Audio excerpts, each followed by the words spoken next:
Հայ ժողովրդի դարավոր բարեկամ Ռուսաստանը բոլոր հնարավոր հարթակներում Հայաստանի դեմ նոր չէ սկսել հակաքարոզչություն իրականացնել, օգտագործելով թե յան ազգանունը կրող գործիչների, թե այսպես կոչված հայամետ պրոպագանդիստների։ Վլադիմիր Սոլովյովն իր վերջին ելույթում գերազանցեց այս պատվավոր աշխատանքն իրականացնող իր բոլոր գործընկերներին։ Վենեսուելայում իրականացված գործողությամբ ոգևորված ռուս հաղորդավարը գտնում է, որ անհրաժեշտ է Հայաստանում հատուկ ռազմական գործողություն իրականացնել, թքած ունենալով միջազգային իրավունքի և օրենքների վրա։ Սոլովյովն ասում է, որ եթե իրենց ազգային անվտանգության համար անհրաժեշտ էր հատուկ գործողություն իրականացնել Ուկրաինայում, ապա այդ նկատառումներից ելնելով պետք է նույնն անել նաև Ռուսաստանի ազդեցության տակ գտնվող այլ երկրներում ևս, նկատի ունենալով Հայաստանը։ Մենք չպիտի հիմա զբաղվենք Սիրիայով կամ Վենեսուելայով, մեզ համար ավելի ցավոտ է այն, թե ինչ է կատարվում հիմա Հայաստանում, քան Վենեսուելայում։ Հայաստանին կորցնելը շատ մեծ խնդիր կլինի, ասել է ռուս քարոզիչը։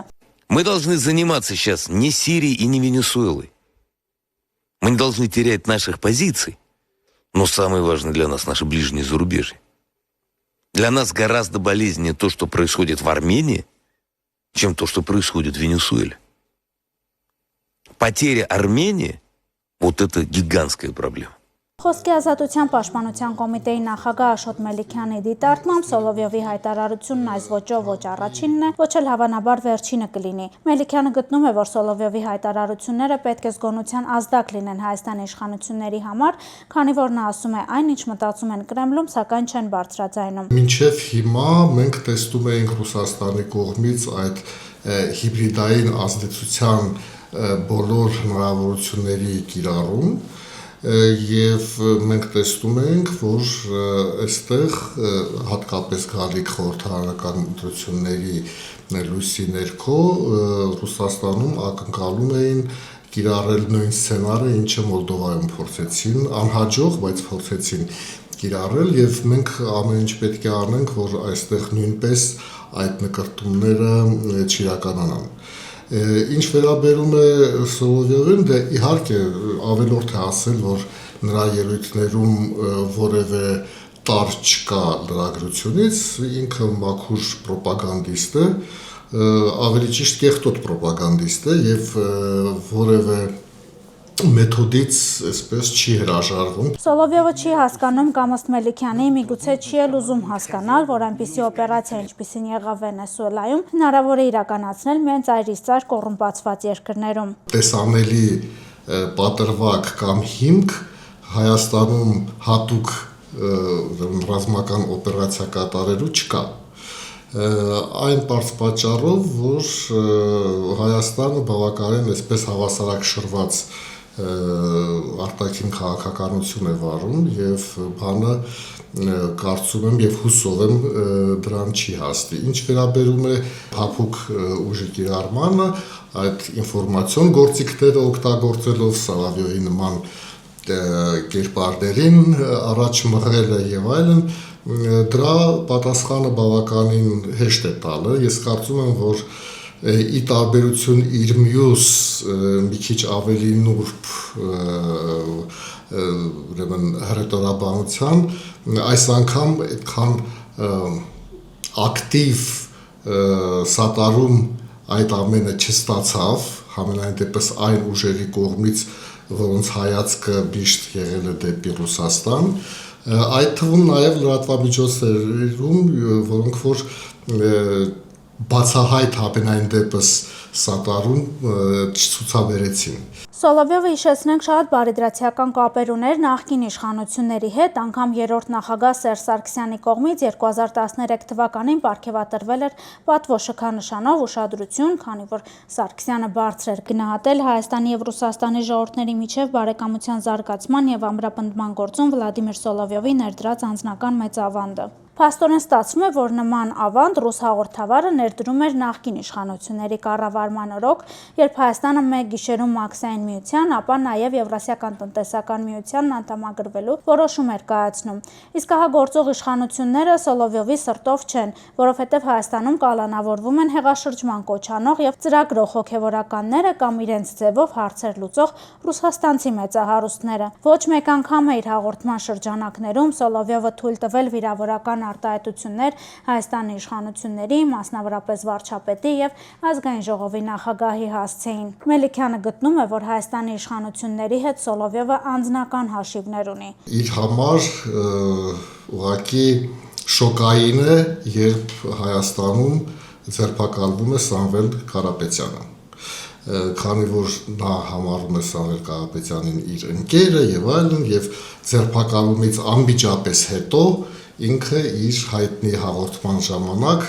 մի այսպես մենախոսություն արտաբերեց, որը որ ուղղակի զազրելի էր այն առումով, որ ինքը փորձում էր դասեր տալ հայ ժողովրդին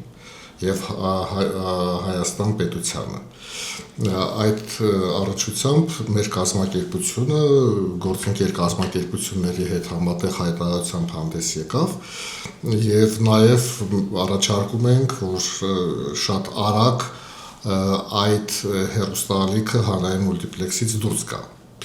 Եվ դա պետք է անել, մինչև հիմա չի արվել, բայց դա պետք է անել, ես համոզված եմ։ Ամեն դեպքում Նիկոլ Փաշինյանին ԱՊՀ երկրների լիդերները առհասարակ եւ մասնավորապես Պուտինը այսպես իր մարդը չի համարում։ Ուրիշ հարց է, որ այո, որոշ ոլորտներում համագործակցելու եւ այլն հարցերով այդ երկխոսությունը շարունակվում է եւ առհասարակ նրանք որևէ հեղափոխություն չեն ընկալում դրական իմաստով, փորձում են միայն բացասականները այսպես առաջ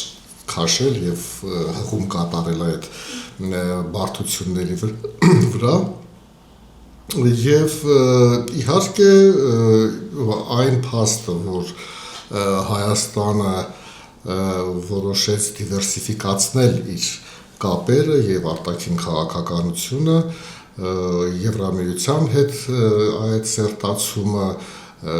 Վաշինգտոնի հետ սերտացումը այս ամենը իհարկե Ռուսաստանին դուր չի գալիս։ Ռուս հաղորդավարի վերջին հայտարարությունները Հայաստանում դժգոհության մեծ ալիք են բարձրացրել հիմնականում քաղաքասարակության, իշխանական պատգամավորների եւ Հայաստանի ինքնիշխանության այլ ջատագովների շրջանակներում։ Ռուսաստանի հետ միութենական պետության ձգտող շրջանակներում քար լռությունն է։ Հենց նրանք են, որ տարիներ շարունակ Սոլովյովին, Զատուլինին, Կիսելյովին, Տիգրան Քեոսայանին, Մարգարիտա Սիմոնյանին ու այլ պրոպագանդիստների հայ հասարակությանը հրամցրել են որպես հայամետ գործիչներ, իբրև թե Արցախ բառն էին արտաբերում, Ադրբեջանի սև ցուցակում էին, ուրեմն մեր բարեկամներն էին։ Աշոտ Մելիքյանը կատակում է, եթե նրանց կարելի է համարել հայամետ գործիչներ, ուրեմն ինքն էլ տիեզերագնաց է։ Նույնիսկ այն ժամանակ, երբ ինքը այսպես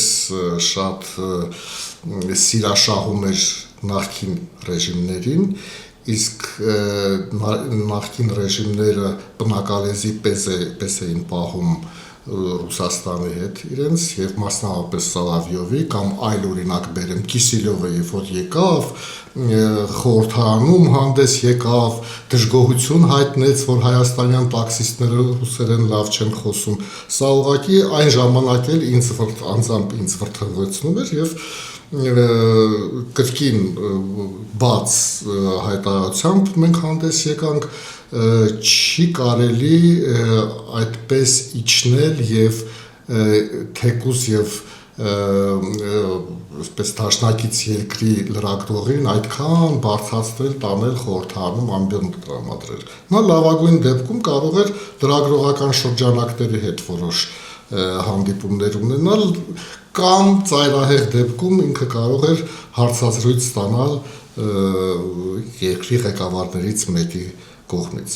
Եվ իհարկե այն ինչ որ կատարվում էր այն ժամանակ չի կարող կատարվել հիմա եւ դա բնական է Սոլովյովի նման կերպարներին չի կարող գոհացնել իրենք սիրում են իրենք ընկալում են առհասարակ Հայաստանը եւ հետ խորհրդային երկրները ինչպես ինքը իր բերանով ասեց Ռուսաստանի ազդեցության գոտի զոնա վլիանիա ինքը ասեց եւ մենք որպես անկախ պետություն այսպիսի կերպարների կողմից չենք ընկալվում։ Այս ամեն ինչը պետք է հասկանալ, համապատասխան վերաբերմունք դրսևորել,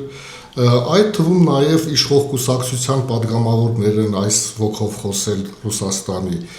ու սա շատ կարևոր ազդակ է մեր հասարակության համար, համապատասխան վերաբերմունք ձևավորելու եւ արտահայտելու։ Մենք պետք է շարունակենք պնդել, որ մենք անկախ պետություն ենք եւ մեր քաղաքականությունը ինքնուրույն ենք որոշելու։ Դա չի նշանակում լինել հակառուս, բայց եթե Ռուսաստանը իր այս իմպերիալիստական նկարտումները շարունակի, իհարկե մենք մեր անհամաձայնությունը արտահայտելու ենք։ Հավանիչ տեսանյութը եւ բաժանորդագրվիչ նորությունները բաց չթողնելու համար։